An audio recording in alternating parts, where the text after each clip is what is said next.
Hi, I'm Jenica and today we're making some pickled cabbage. Pickled food is a staple in Asian culture such as the famous kimchi or even the local Filipino 𝗤𝗓𝗏. The best thing about this dish is that it can be the perfect side dish in a lot of meals out there. So if ever you're feeling a bit lazy but want to add a bit of zing to your food, here is the recipe for you.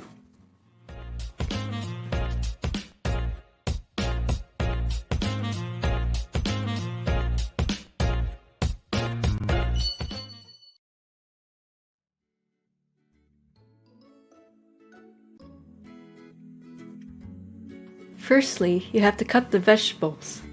I first peeled the carrots using a peeler to remove the skin and sliced off the ends. After which, I shredded the carrots using a grater onto a bowl. I personally wouldn't recommend using a blender because it would make the carrot too watery and you would get carrot juice instead. Make sure to get all the shredded carrots from the grater. If the carrot becomes too small, you can always cut them thinly on the chopping board instead. Just make sure to keep your fingers safe. Alright, next is to prepare the cabbage. You'd want to julienne the cabbage, or cut as thinly as possible. As you can see, my knife had trouble cutting at some points. So my tip here is to sharpen your knife beforehand, so it's not too difficult to slice. I usually use this knife sharpener since I'm not using a special knife. You can pick up any of these knife sharpening tools on Shopee or Lazada, easily for a good price. Hashtag not sponsored. If you can afford it and cooked often, I would recommend investing in sharper knives and even a whetstone. Alright, last comes the bell peppers, which can be of any color. You'd also want to julienne the bell pepper as much as possible. I removed the seeds into the side bowl I had from vegetable scraps. Cut it into thin slices as I'm doing right now and mix it in with the carrots from before. After cutting the vegetables, make sure to mix the carrot, bell pepper, and cabbage together thoroughly. Afterwards, transfer the cabbage mix into glass jars. I personally have a big mason jar to use here. I tried fitting as many veggies that I could in this one mason jar and put it in the colander to catch the stray veggies. And now onto the pickling juice. In a small saucepan, bring in water, sugar, and salt to a boil. Feel free to mix with a spatula. The ingredients are more of a guide, so you can opt to adjust the amounts. Once the sugar has dissolved, turn off the heat and add in the vinegar and olive oil.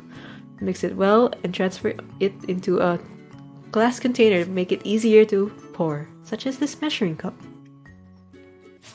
Remember to give a mixture a stir before pouring the liquid contents into the glass jars. It's okay if the liquid doesn't cover all of the vegetables as it will wilt from the heat. I was just trying to pack in more vegetables in one jar when I realized that I really needed another jar.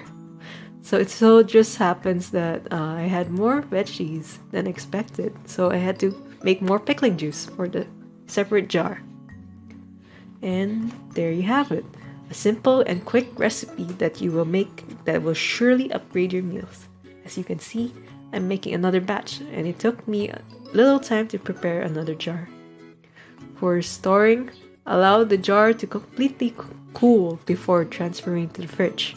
I usually leave it open for an hour before covering it with a lid. I recommend leaving it to pickle for at least 12 hours before consumption.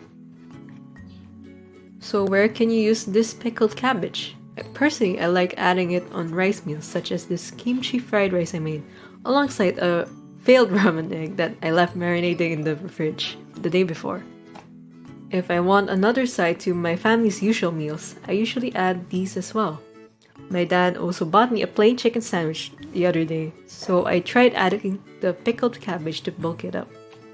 Tasted amazing, and I actually added more off screen. So that's how we make the pickled cabbage, fresh from the Cuisina. If you enjoyed the video, don't forget to leave a like and share with your friends.